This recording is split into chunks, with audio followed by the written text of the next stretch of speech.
Hello again and welcome to another Mordian Glory video, and today guys I've got some more Imperial Guard Codex leaks to share with you. Today I'm going to be showing off the relics and stratagems for the upcoming 9th edition Codex Astra Militarum. As always guys, I want to give you a little heads up and a bit of a disclaimer. This information is from an older source, from an earlier version of the Astra Militarum Codex. Some of this information or all of it could have changed when the final product hits the shelves, so take it with a pinch of salt, but hopefully it will give you an idea of what to expect when the final Codex does drop. As always, I will put a link down in the description below to a Google Drive document where you can access this information at your own leisure. And of course, feel free to share this around, put it on any subreddits or forums that you want to. It doesn't bother me at all. All I would ask in return, if you do use this information, if you do take the information in the Google document as well, if you could please credit it and say where you got it from. So, oh yeah, I got this from Mordian Glory's channel. And if you could put a link to the channel as well, that would be absolutely amazing. That's all I ask for in return.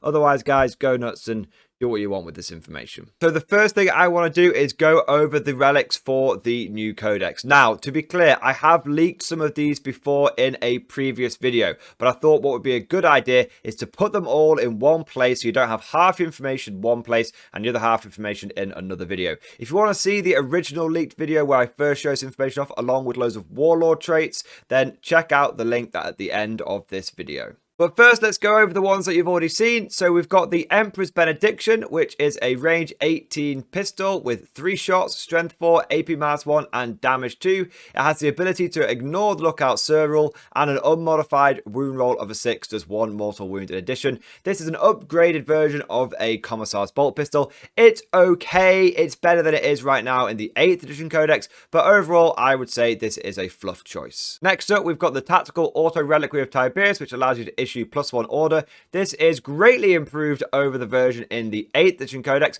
because there's no longer a roll to try and get it off. You used to have to roll a dice on a 2+ you got it off, and yeah, most time you got it, but there was always that chance you got a 1 when you really didn't need to. So now it's just great. You just get to issue an extra order, and it doesn't seem like it's locked into Militarum Tempestus anymore. It looks like any officer can now access the Auto Reliquary of Tiberius, which is really, really good. I think that is a strong relic simply because getting access to more orders is always a good thing. Next up, we've got another returning relic with the Death Mask of Olonius, and in this case, the bearer and their unit gets a 4+ invulnerable save. I really like this. I personally think it is an upgrade rather than a side grade. Previously, it used to give the bearer a 4+ invulnerable save, and the bearer once per game could heal D3 wounds. So the D3 wounds thing is gone, but now it's the bearer and his unit. So if you stick this on a command squad, the officer and all of the veterans are going to get a 4+ save. If you then start adding advisors and even an Ogrim bodyguard onto that command squad, suddenly you're getting quite a tough unit. So for me, I think this is really good. Considering that the Ogrim bodyguard in a command squad lets the rest of his unit use his toughness, it means that potentially you're going to have a big squad, maybe a 9-man command squad, running around with a 4+ invulnerable save, counting as toughness 5. So that's actually pretty good in my opinion. If you then add into the fact that the medic in the command squad now gives everyone a 5+ feel no pain, and suddenly command squads look like they could be really, really durable. Next up, we've got the Barbican's Key, and this is a really interesting one. This is a new one. We've not seen this before. It's the equivalent of a Dark Matter Crystal or Necron Veil of Shadows. It allows you to pick up a unit and deep strike it back down in the same turn. Now, there is some argument to be made, well, why would you want to put this on a command squad? Your command squads need to be sitting back, buffing. You can't get that many special weapons on them. Yeah, I would say this isn't a great one for a command squad or for a lone officer. But there is a stratagem that we'll get to later on that allows you to put this on a sergeant or watchmaster. Now that would mean that potentially you would be able to take a unit of Kazakim and pick them up and deep strike them down in the same turn. That actually makes for quite a nice sneaky maneuver. So I do quite like the Barbican's Key. I think you're going to use it on one of your sergeants rather than on one of your command squads though. Next up, we've got another returning relic, except this time it's completely changed. We've got Kurov's Aquila, and it is a stratagem that basically lets you do the Agents of Vect thing on an enemy stratagem. So when the enemy uses the stratagem you get to say, look, I'm going to Curves Aquila that stratagem. For the rest of the game, it's going to cost 1 more CP. Now, that's really good if you've got an enemy that really relies upon a stratagem, has a really common stratagem they're always going to be using every turn. If you're thinking of like an Imperial Knight player who really needs to be rotating Dem Iron Shields, but suddenly he can't do it as often because it's costing him more CP every time he does it, that does mean that those Knights are going to be much easier to bring down. So I do like it. It's a total revamp and rework of the Curves Aquila, but I do think overall it's quite good. You've then got Gatekeeper making a return. No longer is Gatekeeper locked into just Cadians. Now everyone can take the big boom boom battle cannon. It is an upgrade for a regular battle cannon. It has a 72-inch range. It has the blast keyword. It has the turret weapon keyword, which means that it can fire out of combat and gives the user +1 to hit. And it will be firing heavy D3 +6 shots at strength 9, AP -3, flat damage 3. That is an upgrade over the current battle cannon. It's an upgrade over the current Gatekeeper. You're getting an extra strength, you're getting an extra AP, and you're keeping that lovely flat damage 3. In comparison to the new battle cannon stats that we've seen, that is just an extra strength and an extra AP, because it looks like all battle cannons will now be doing that flat damage 3. So it's still a nice upgrade, don't get me wrong. Having that strength 9 means you're starting to take Knights down a lot easier. Having the extra AP against things like Arm Contempt, it just makes it much better. But I think the main reason people were taking Gatekeeper was the flat damage 3. But because most battle cannons do that now, I would say this is a good relic, but it's no longer an auto take. Next up, we've got the Relic of Lost Cadian. Now, this can only be taken by a Cadian officer. There are Cadian command squads and the Cadian castle, and also the Cadian keyword. And it also only affects Cadian infantry units in range. It doesn't affect all Cadian units. Now that basically means it's going to affect your Kazakin and it's going to affect your Cadian shock troops. Now it's a once per battle thing again. It's a 6-inch aura, and how it works is you get +1 weapon skill, +1 blitz skill, +1 attack, +1 leadership. Now that works against everybody now. Previously it used to be reroll 1s to hit and reroll 1s to wound, and then if you fought Chaos it was full rerolls to hit, full rerolls to wound. So I would say overall it's maybe a side grade because it's only affecting your Cadian infantry now, and but it is affecting the same amount against all enemy types. So I think it's probably overall it's going to be better against things like Xenos and other Imperial armies, but against Chaos it's definitely a bit of a downgrade. Overall, I would say it is a side grade. We've then got another new relic, the Order of the Bastion Stellaris, and this gives the bearer and his unit a permanent inbuilt transhuman.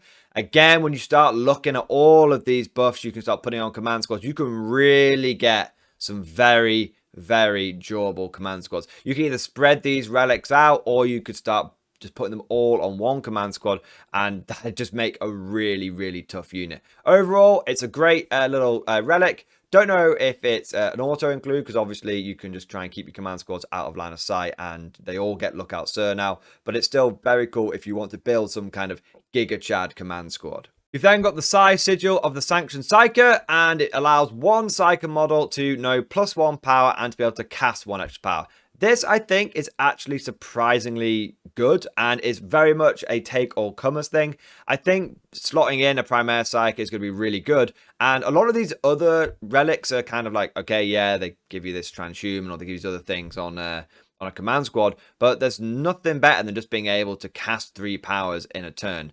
You could definitely make some kind of mortal wound bomb Psyker with this. You put the Psi Sigil of the Sanctioned Psyker on a Primaire Psyker. He can then cast Smite. He can then cast Psychic Maelstrom. He can then cast Gaze of the Emperor. And he's just putting out a hell of a lot of mortal wounds at that point. So I actually think it's quite good to make some sort of Psyker bomb. But you could also make some Psyker that just starts buffing the crap out of your units as well with Night Shroud and the Psychic Barrier. Overall, it's a great take-all-comers one. I think it'll be useful in every single battle that you play. Next up, we've got the Armor of Graf Tashenko, no longer limited to destroying units, and the bearer gets 2+ save and an extra wound. Previously, this was a 2+ save and toughness 4, so it made him the equivalent of a Terminator. Now it's a 2+ save and an extra wound. Now, at first you might poo-poo this, but bear in mind that all guard characters have actually gone up by a wound in general. So you have your officers all have got 4 wounds now, your senior officers have all got 5 wounds. So you put this on something like a Cadian Castellan, and suddenly you're looking at a guy who's got a 2+ save, 5+ invulnerable save, and 6 wounds. That's actually quite a chunky character.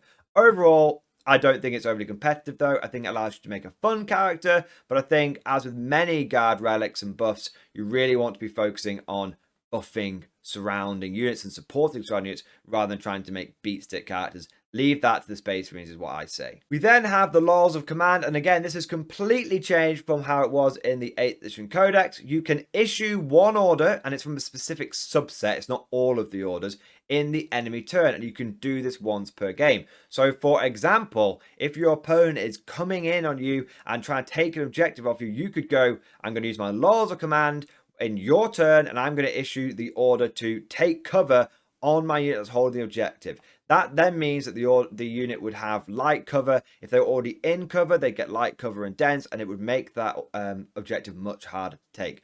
Overall, I think that it's a clever relic. I think it's one that you could certainly catch your opponents out with. Not sure how often it's going to come up, but I think smart players with big brains with many wrinkles in them will be able to work out a really good way of using the Laws of Command. So those are all the relics that we've seen already. Now let's take a look at some of the new ones. So we've got the return of the Claw of the Desert Tigers. This is a model with a power sword or power saber only. So you could give it to a Rough Rider Sergeant, for example. It is a power sword that gives you +2 strength rather than just +1, so that's very nice. It's AP -3, standard for a power sword, and it is damage 2, so it's got that extra strength and that extra damage. Also, each time the bearer fights this weapon, you get +2 attack. So overall, this has had a big upgrade. One thing I have noticed, though, is that this seems to be the only combat relic in the Guard Codex. By combat, I'm not talking about pistols, I mean like close combat, melee combat.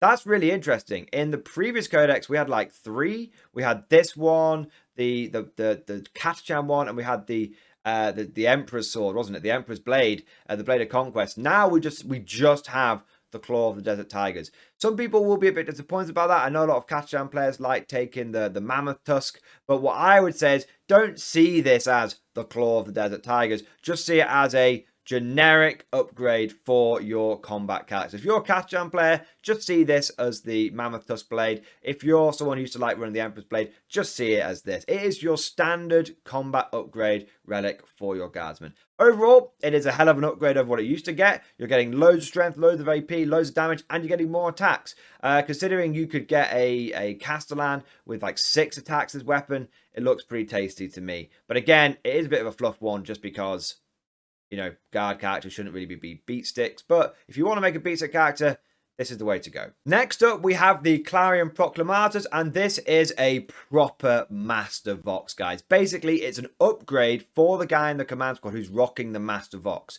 It gives the command squad officer unlimited range for orders, but only when you're issuing orders to another unit that has a Vox caster. Overall, really, really good. I really like the Clarion Proclamators. This is one of those that, in my opinion, is an auto-include. You cannot put a value on having a unit that just has unlimited order range across the map. Just really, really strong. You start combining this with things like the key that lets you teleport across the map, and you can still do orders. It's really good. So, in my opinion, the Clarion Proclamators is just a simple relic, but a really strong one. You've then got a relic banner. Now, sadly, I don't have the name of this upgrade, but what it does is, like the previous relic, it's an upgrade for someone in a command squad, this time for the Regimental Standard Bearer. It's a 6-inch aura that affects friendly core units, and those units, those friendly core units, ignore any modifiers to hit and to wound when making ranged attacks. That is massive. Any dense terrain on the board, you don't care. This, in my opinion, is probably one of the best relics that you can take. Also ignores any modifiers to wound. Now, I don't know how that's going to work with Transhuman. Because Transhuman, does it modify the wound, or is it just a 1 to 3 just fails? I'm not sure how that works. If you're a competitive player that knows these things better than I, let me know down in the comment section. But it just says ignores any rules to wound or that modify the hit roll or the wound roll. Okay, now interestingly, enemy models also cannot use any rules to ignore the wounds it loses. So for me, that jumps out as, okay, no feel, no pain. No more, you get your save, and you try and shrug it on like a 5+++ or something like that. Again, I'm not sure how that would work with units that can only lose so many wounds per phase. I mean, think about it. It just says you can use no rules to ignore the wounds that you lose. So would that be, that obviously means that Feel No Pain wouldn't work. But what about things like Gazgul? What about things like Abaddon? What about things like Catan? Those say, once you've taken so many wounds, you can't take any more. But surely that is a rule that is ignoring how you lose wounds. So I think again that's going to require maybe an FAQ or a little bit of clarity. Maybe when the final codex drops, that'll be much clearer. But at the very least, that's going to ignore any sort of mass 1 to hit modifiers, mass 1 to wound modifiers, and Feel No Pain. And there is a possibility that it interacts with transhuman and with units that can only take so many wounds per phase. Either way, the Relic banner seems super, super strong to me. We've then got the Null Coat, which is for the Tempesta Prime and the Commissar model only. The bearer can attempt to deny one enemy psychic power, and you get +1 to deny. Overall, I don't think it's that good. I mean, it's for Tempesta Primes only. It's for Commissars only. It's to try and deny a psychic power. I don't know why you wouldn't just take something like a Primaire Psych or an Astropath to get those denies off. It can be quite good if you know you're going to be playing into Grey Knights or something like that. But overall, I think it's a little bit situational and I'm not a big fan of it. We've then got the Emperor's Fury. Now, this is one of the relics that was in the Greater Good for the Scions. It's been ported over, and now it appears that anyone can take it who's got a plasma pistol. So it's a model with a plasma pistol only. It's got a range 12. It's got pistol 3. It's strength 8, -3, flat 2 damage, and it doesn't seem to overheat. So it feels like a plasma pistol that gets 3 shots. That's always overcharged, but doesn't overheat.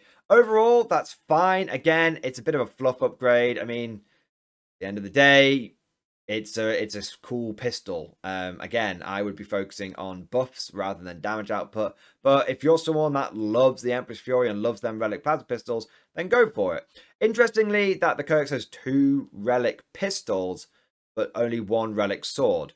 Interesting. Don't know what to think about that. Now, last but not least, we have another one from Psychic Awakening making a return. It is the Refractive Field Generator. Now, this is for Tempesta Primes only, and I would say that this has had a downgrade, unfortunately. It's still a 6-inch aura. It still gives out the 5+ invulnerable save, but it's for Scion infantry units only. So previously, this was great because you could get it to affect your Taurox Primes. No longer. It's still good, and if you're a Scion player, you're pretty much always going to take this as your relic. I mean, why wouldn't you?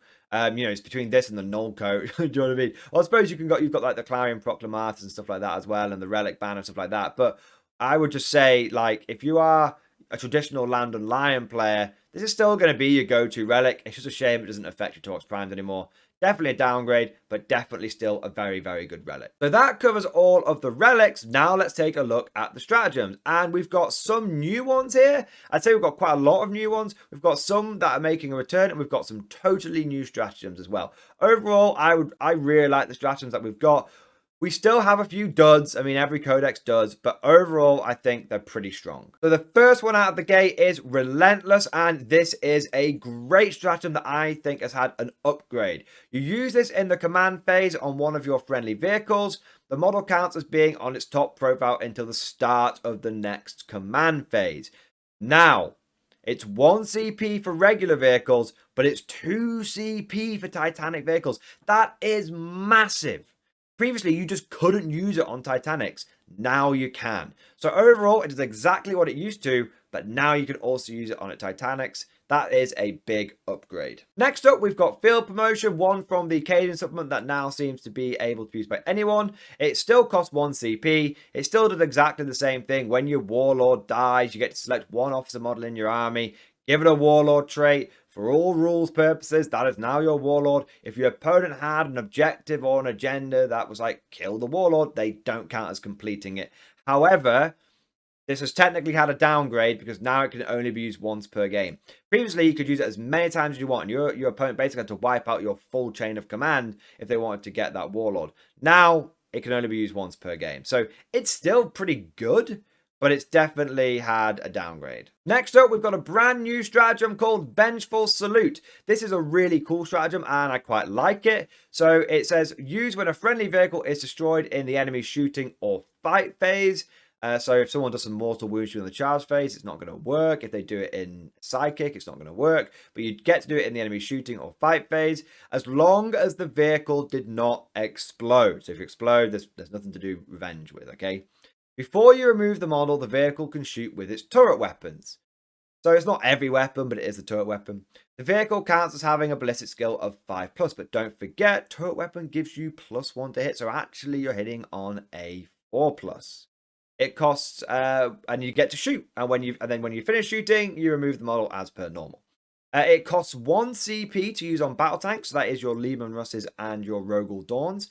Or it also costs 1 CP to use on any unit that has the Armored Superiority keyword. Now, Armored Superiority is a regiment trait, and we actually see this several times throughout the stratagems where it's like, oh, it costs 2 CP unless it's a certain regiment trait, then it costs 1 CP. Oh, you get this buff, and you get an extra buff if you've got a certain keyword. It's kind of cool how they're working in the keywords into the stratagems. The stratagems are no longer regiment locked, but some regiments can do them better than others. I actually really like that, and I think it definitely rewards you for taking certain combinations. And yeah, I really like it. So overall, like I said, this costs 1 CP to use on a battle tank or a battle tank for any regiment. For any armored superiority tank, it's 1 CP. For everyone else, it's 2. So the way this jumps out to me is if you've got an armored superiority Baneblade, it's only going to cost you 1 CP to have a go with that Baneblade cannon before it drops. So yeah, overall, I think it's really strong. And again, it kind of reinforces to me that Armored Superiority is a really, really good regiment trait. Next up, we've got Crush Them. It was a really popular stratagem in 8th edition Codex. Now, it's probably not as good. So, it only costs 1 CP. You now use it in the fight phase rather than the charge phase, which makes it simple enough. It means you don't use the CP and then fail your charge and waste the CP. You use it on a battle tank or a super heavy unit. So, sadly, you can't use it on the new Sentinels with chainswords, which is a shame. But it wouldn't actually affect them. You'll see later on.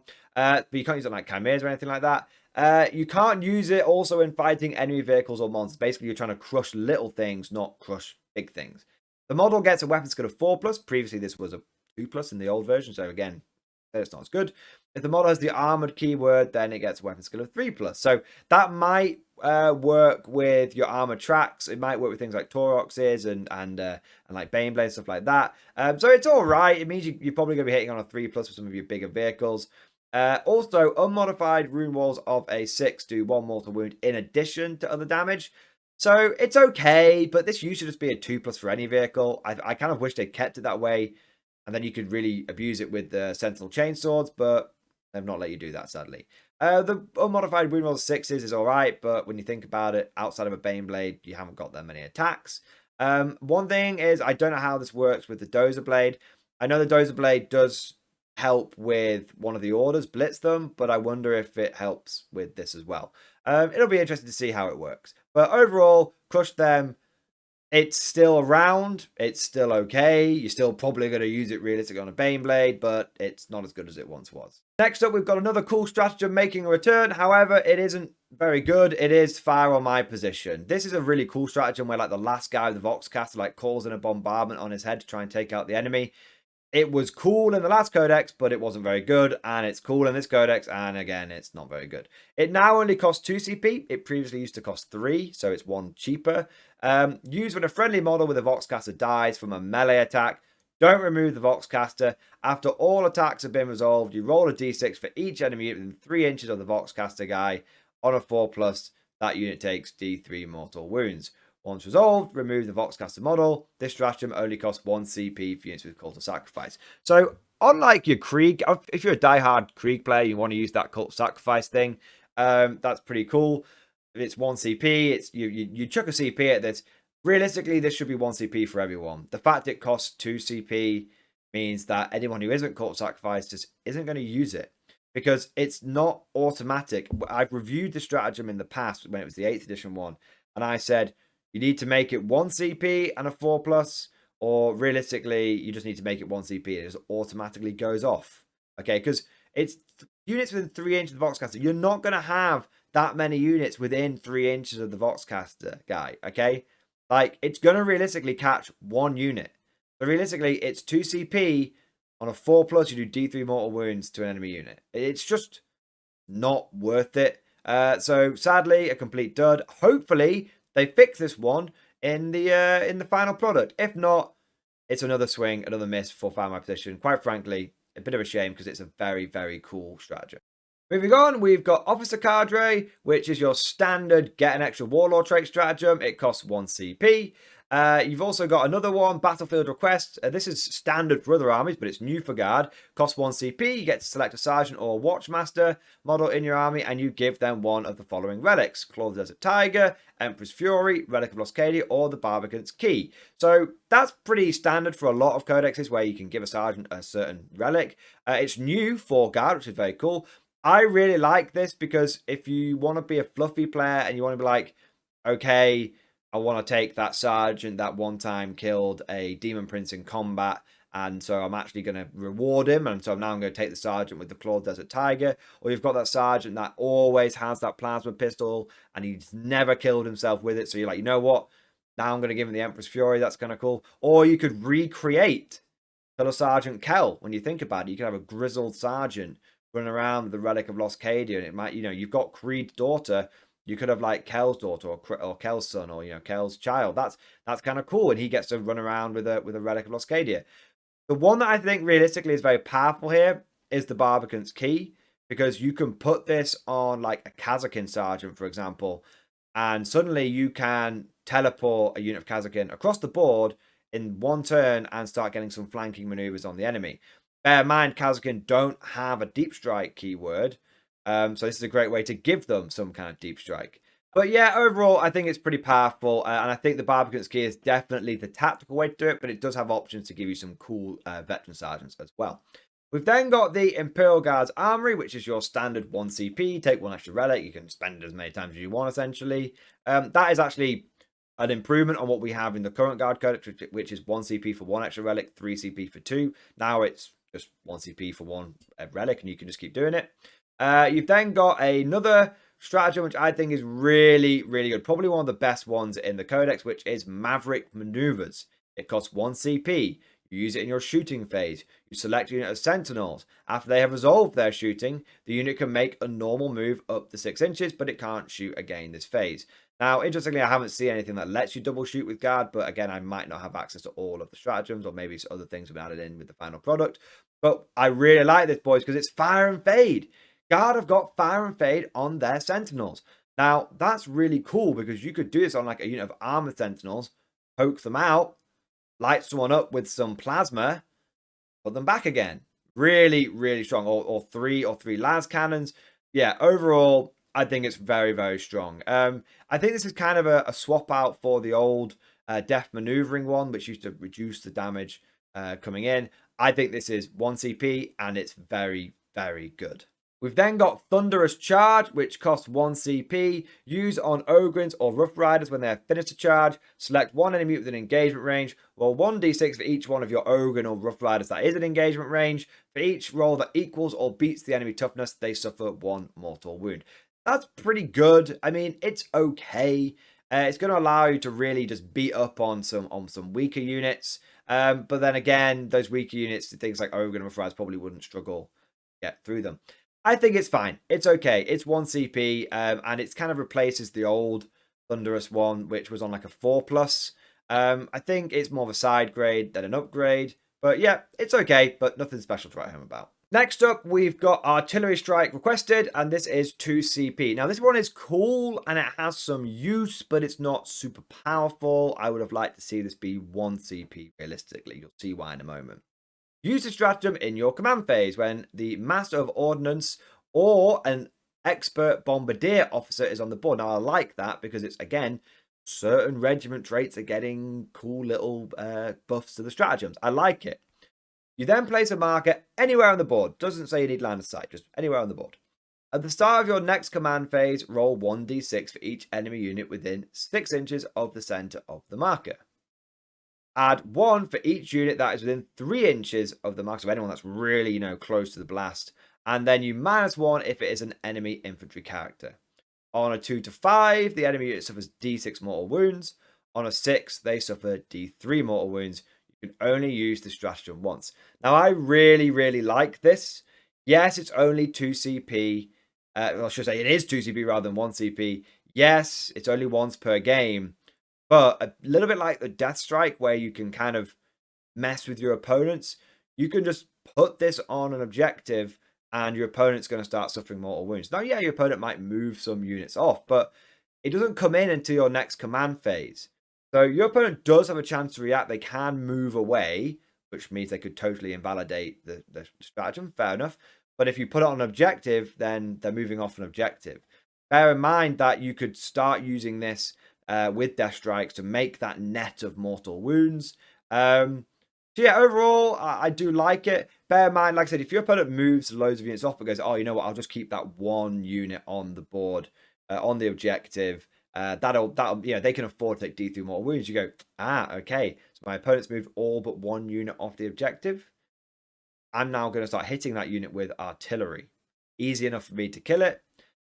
Easy enough for me to, the mortal wounds, they might finish it off. And then suddenly your opponent goes, sugar, I had 3 units on the objective. I moved all but one of them off. Now I've lost the objective. So I think potentially very powerful, but potentially opponent could just go, whatever, I'll just stick 3 units on the objective and not worry about it. It's another way to mess with your opponent. I do like it. I wish it cost 1 CP. That's all. Next up, we've got Vicious Traps. This is, again, an improvement on the one that we currently have. It only costs 1 CP. That's pretty good. You use it in your opponent's charge phase when an enemy unit charges one of your units that is fully inside an area terrain feature. So I don't even think your opponent needs to be successful when they make the charge. You can just, they can try the charge. You can still Vicious Trap them. And then if they fail, then they took a few mortal wounds in the face for no reason. But anyway, speaking of mortal wounds, how it works is you roll a d6. On a 2 to 5, the enemy unit suffers d3 mortal wounds. On a 6, they suffer 2d3 mortal wounds. There's a chance on a 1 nothing happens. However, if the unit being charged has the Katachan keyword, so those Katachan jungle fighters, or has the veteran guerrillas keyword, again another regiment trait being worked in here, you add +1. That means it's always going off, and on a 5+ you do those 2d3 mortal wounds. If you have the Melter Mine keyword, now bear in mind that Kazakin do, and so that's pretty cool. You add another +1. So that means, you know, suddenly on like a 4+, you're doing those 2d3 mortal wounds. If Slime Arbo is in your army and is on the battlefield, you get another +1. That means if you've got like a unit of Kazakin dug in, you know, that you've used the key to teleport over to the enemy into a piece of terrain, and you're blazing with the enemy's like, okay, I really need to, you know, clear those guys out. You go, haha, I will, I have the Melter Mine keyword, and I am a Kazakin. So I will have the veteran guerrilla keyword as well as my sort of special extra trait that I get. And Slime Arbo's on the board. Haha! Suddenly I'm doing 2d3 mortal wounds to you on a 3+. That's an average of 4. That's not what your opponent wants to be taking. So it's actually surprisingly good and you don't even really need to build into it. You just take one unit of Kazakin and Marbo, and Marbo is really good, so you probably want to take him. And it's actually all right. So I actually quite like it. Next up, we've got Feign and Strike. Brilliant stratagem. Brilliant. It's 1 CP. You use it on Rough Riders in the movement phase when you fall back. You can still shoot and charge even though you fell back. Amazing. Straight up S tier stratagem, because Rough Riders are S tier. Unless we get that other profile that we saw. Either way, it's very, very good. Very, very strong. Black Barrage is a total meme stratagem. It costs 1 CP. You use it in the enemy movement phase after the enemy has set up reinforcements. One Hydra may shoot as if it were your shooting phase, and it could then shoot again in your shooting phase if you wanted to. But you can only target aircraft that have been set up as reinforcement this turn. This is a bit of a weird one, and in my opinion, it's totally situational, unless this is a hint to what we can expect in 10th edition. They have assured us that this book has been written with 10th edition in mind. Of course, that could be total baloney. That we've seen that promise made many, many times, and GW's not followed through with it. So unless all planes are going to have the ability to deep strike in, it's not very good. Bear in mind, the Guard Valkyrie apparently will get that ability. So kind of cool. If all aircraft do, that would make this much, much better. Otherwise, it's just going to be good for picking out enemy Guard Valkyries out of the sky. But yeah, let me know what you think down in the comment section about that. Do you know of any other planes that can deep strike in at the moment? Next up, we've got Shield of Flesh, costs 1 CP, and basically it's the same thing as in Psychic Awakening. If the Ogren are nearer and you're near to a unit of Ogren or Bulgrin, you know, it's -1 to hit you. It's fine. It's 1 CP. It's yeah, it's all right. After that, we've got Mount Up, which is, in my opinion, one of the best stratagems in the Codex. It costs 2 CP. You're using your shooting phase. You can only use it on units with the Mechanized or Militarum Tempestus keyword. Again, one of those regiment traits that's getting a buff with a... This is one that actually has a unique stratagem to it. After you've resolved their shooting, if the whole unit is within 3 inches of a friendly transport, they can embark again. Now, that is super, super strong. There's 2 uses for that pop into my mind. Firstly, you could have a unit of this could be used in any army. Again, if you have a unit of Kazakin and you take that extra regiment trait as mechanized infantry, and you could have a unit of Kazakin that drive up the board, jump out, shoot someone, jump back in. That's really, really strong. You could use that on any unit that has abilities like that. You can have a unit of Caden shock troopers. Just the ability to jump out of transport and jump back in is just very, very, very, very good. What I also like with this is that it works with Militarum Tempestus. Now, I don't see anything that says I can't do this, but I think you could jump out of a Valkyrie, shoot someone, and then jump back in your Valkyrie again. That is pretty strong. You're just flying around, jumping in and out of Valkyries, fast roping down, fast roping back up. I just think it's a really, really strong stratagem. Probably one of the better ones in the Codex, if not the best. After that, we've got Overcharged Las Cells. Cost 2 CP. Use the shooting phase on a Kazakin or Scion unit. Each time that unit makes an unmodified 6 to wound with a hotshot weapon, it inflicts 1 mortal wound in addition to normal damage. Can do 6 mortal wounds max. It's totally fine. I think this would have been better with the old first rank fire, second rank fire, because you would have been able to get like 4 shots per guy. It's okay. You know, it's okay. Again, I'm kind of seeing use with this with Kazakin. You know, we've seen 3 different regiment traits and 3 stratagems that would work well with a specialist Kazakin unit. I quite like the idea of a specialist Kazakin unit with the brutal strength keyword, which would allow you to get 3 shots from those hotshot weapons. And I quite like the idea that you can do that from long range, and you could then get 3 shots per Kazakin. You're then looking at, like, you could take 4 volley, you could take 2 volley guns, and everyone else could have hotshot rifles. Suddenly, you're looking at, well, let's say about 30 shots with the unit, and that's going to get quite a lot of hits. It's going to get like 20 hits, and that should allow you to inflict about 4 mortal wounds with this thing. So it's pretty good. It's pretty good if you build into it. It's not great. And I tell you what, I really wish it was like 2 CP for hot shots, or like 1 CP for las guns, or regular las guns, the other way around. It's a shame it's only for just like hotshot weapons, but it's fine. After that, we've got smoke launchers, cost 1 CP, your standard smoke screen like stratagem. When your opponent targets one of your vehicles, you can spend 1 CP and it gets -1 to hit.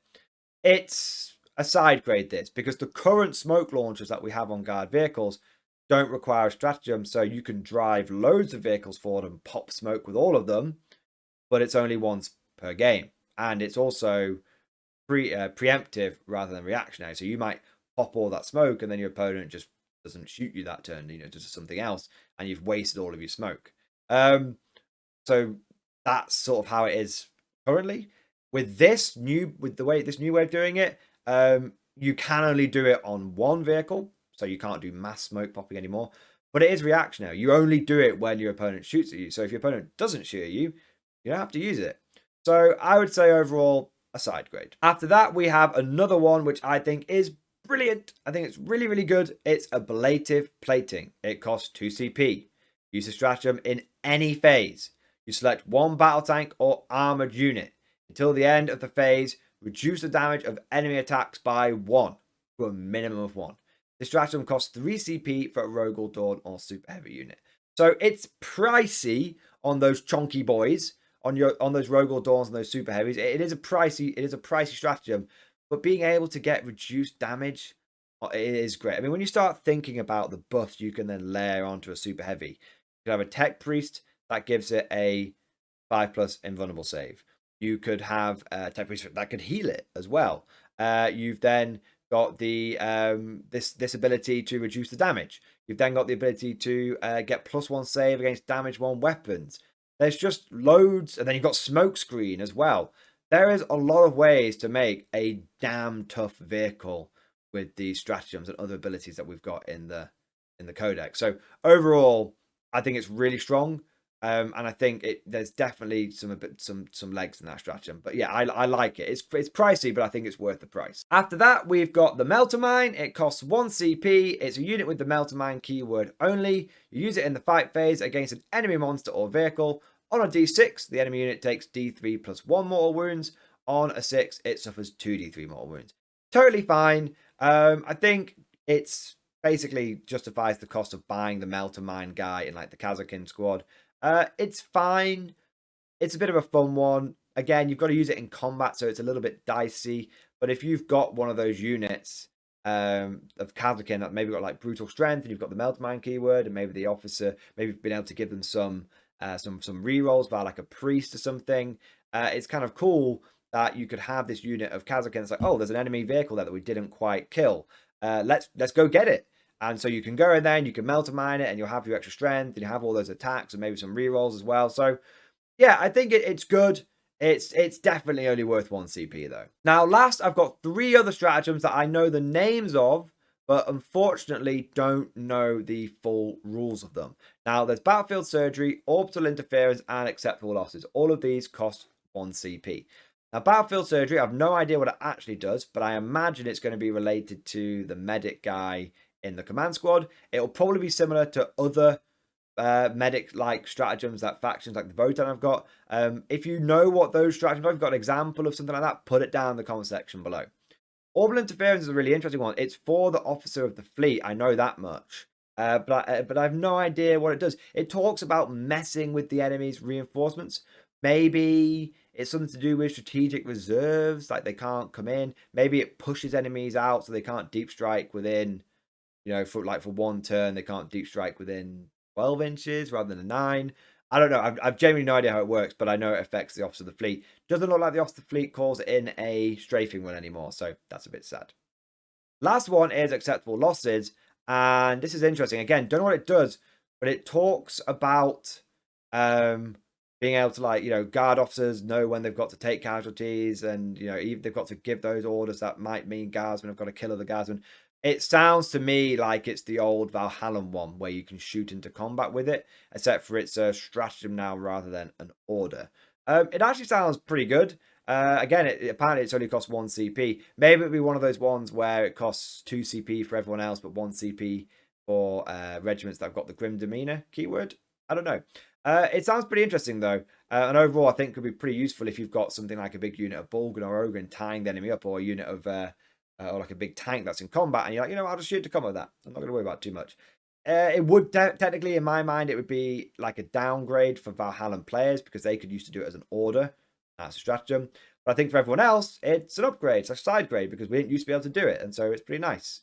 So yeah, overall, again, no idea, pure speculation, just basing off like half a paragraph of fluff text that I got to see. So don't know what those last 3 do, but we can kind of guess roughly what they might do. But that's all of them. Let me know what you think down in the comment section below. I'm really excited. I think all of the relics are pretty good. I think it's sad we don't have as many combat relics, but at the end of the day, the combat ones were always the worst ones.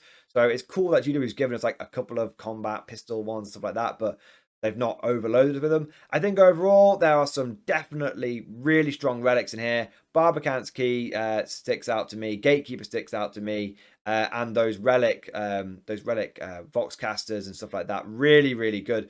I think there's some great strategies as well. Relentless looks great. Vengeance Flute looks all right. Maverick Maneuver seems amazing. I really also like the way you can mess people with the artillery strike.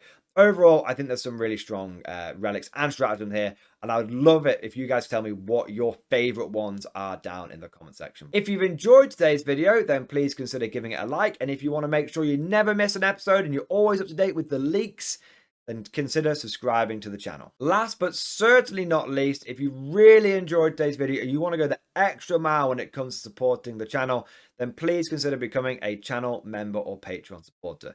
You get loads of different perks for being a patron and for being a channel member, but for being either one of those, you get a really big perk, which is you gain access to the Mordi and Glory Discord.